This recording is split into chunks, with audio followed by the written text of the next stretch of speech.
మొదటి నుంచి కూడా ఇటు దీని వెనుక నాగరాజు వెనుక ప్రభుత్వ పెద్దలు ఉన్నారంటూ కూడా వైసీపీ నేతలు ఆరోపిస్తున్న పరిస్థితి. ఇప్పుడు ఈ యొక్క రీసెంట్ గా జరిగిన ఈ యొక్క డెవలప్మెంట్ ఏదైతే ఉందో సీసీటీవీ ఫుటేజ్ మాయం కావడం వెనుక మరింత బలం చేకూరినట్టు అవదా?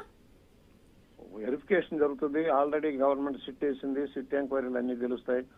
వాళ్ళ రికార్డులు మాయమైనయా లేకపోతే డాక్యుమెంట్లు ఏదైనా ట్యాంపర్ జరిగినాయి అని కూడా వెరిఫై అవుతాయి. అసలు ఏంటి క్యారెక్టర్ ఏంటి, అతను ఏ పరిస్థితుల్లో మాయమయ్యాడు, ఎందుకు జరిగింది, అతని క్యారెక్టర్ ఏంటి, సిఐ గారి క్యారెక్టర్ ఏంటి అన్ని కూడా వస్తాయి. ఇది సామాజిక కోణంలో లాక్ రావడానికి ప్రయత్నం జరుగుతోంది. రాజకీయ ప్రయోజనాల కోసం కాదు, వాస్తవం ఏం జరిగిందో తెలియాల్సిన అవసరం ఉంది. నిష్పక్షపాత జరిపే కోసం ముఖ్యమంత్రి గారు ఉప ముఖ్యమంత్రి గారు ఆదేశాలు ఇచ్చారు. అది విచారణ జరుగుతుంది. జరగతలకి మనం అది ఇదని కన్క్లూడ్ రావడం కరెక్ట్ కాదు.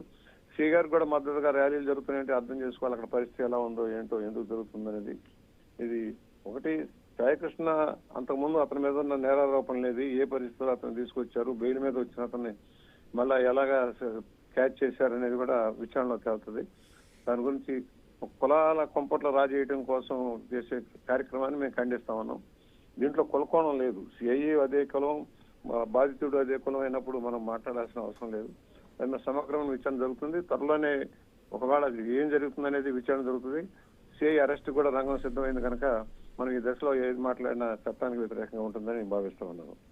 అంటే ఒకవేళ ఇక మొదటి నుంచి కూడా సిఐ నాగరాజు నిర్దోషి కాకపోతే, అంటే ఇప్పుడు సిఐ పర్యవేక్షణలోనే ఒక పోలీస్ స్టేషన్ ఉంటుంది, మొత్తం సీసీ ఫుటేజీలు అంతా కూడా ఉంటాయి, ఆడిట్ చేస్తూ ఉంటారు ఎవ్రీ టైం కూడా. బట్ మాయం కావడం ఇక్కడ పెద్ద మిస్టరీగా ఉంది.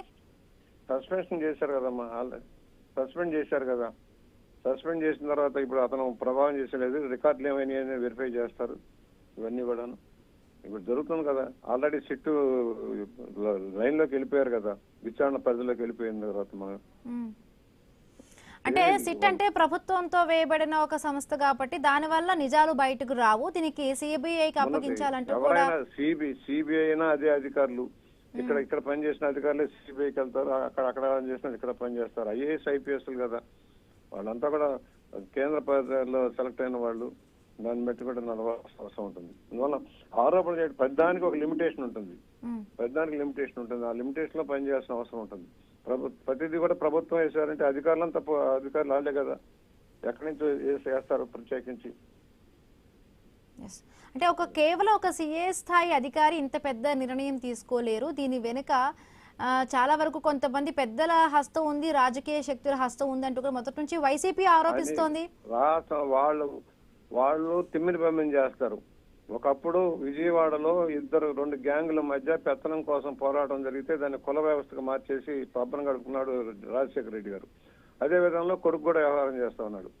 కులాలు మతాల పేరుతో చిచ్చు రావడం కోసం ప్రయత్నం చేస్తారు. అది ఏం జరుగుతుంది, అతను దోష కాదా, ఎందుకు జరిగింది, ఒకవేళ దోష అయినా కూడా శిక్షించబడే విధానం ఇది కాదు, అది ఎవరు కూడా హర్షించేది కాదు. అది ఏం జరిగిందని తెలియాల్సిన విచారణలో తేలకుండానే మనం ఇది అని చెప్పి నిర్ధారణ రావడం కరెక్ట్ కాదనేది నా భావన. అంటే ముఖ్యంగా ఇంకొకటి, ఇప్పుడు నాగరాజు విషయంలో, సిఐ నాగరాజు విషయంలో కూడా ఆయన అంటే ఇంత పెద్ద నిర్ణయం తీసుకోలేరు. డైలీ కూడా హోమ్ మినిస్టర్కి కానీ సీఎంకి కానీ మొత్తంగా కూడా ఎవ్రీడే జరిగే అంటే శాంతి భద్రతలకు సంబంధించి కూడా రాష్ట్రంలో ప్రతిదీ ప్రోటోకాల్ ఉంటుంది, చెప్తారు ప్రతిదీ కూడా. బట్ ఇంత పెద్ద విషయం జరిగినా కూడా వాళ్ళకి తెలియకుండా ఉంటుందా అంటూ ప్రతి వ్యక్తి గురించి పట్టించుకోరు, ప్రతి వ్యక్తి గురించి చర్చించరు. స్థానిక అధికారులే ఎక్కడికక్కడే శాంతి భద్రతలు కాపాడే బాధ్యత తీసుకుంటారు. ఆ పోలీస్ స్టేషన్ ఉన్న ఎఫ్ఐఆర్ కాపీలను బట్టి నేరాలను బట్టి కూడా శిక్షలు కానీ లేక అదుపులో తీసుకోవడం, జైలుకి పంపించడం కానీ, కేసు రేటింగ్ కానీ జరుగుతుంది. అందువల్ల ప్రభుత్వ పెద్దలు ఉన్నారు. ఎవరున్నారు ప్రభుత్వ పెద్దలు? ముఖ్యమంత్రి గారికి, హోంమంత్రి గారికి సంబంధం ఉంటుందా, డీజీపీ గారికి సంబంధం ఉంటుందా, ఐజీ గారికి సంబంధం ఉంటుందా, ఎస్పీ గారి పోలీస్ స్టేషన్ పరిధిలో జరిగే సంఘటనలు అవి. దానికి పెద్దలకు ముడిపెట్టడం సరైనది కాదనేది నా భావన. Thank you.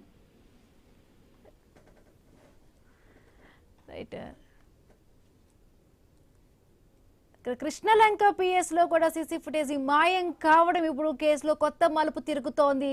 రైటింగ్ సంబంధించి కూడా మిస్టరీగా మారిపోయింది ఈ విషయం అంతా కూడా. సిఐ నాగరాజే కూడా సీసీ ఫుటేజ్ మాయం చేసినట్టుగా కూడా సిట్ అనుమానం వ్యక్తం చేస్తున్నారు. గోరంట్ల బుచ్చయ్య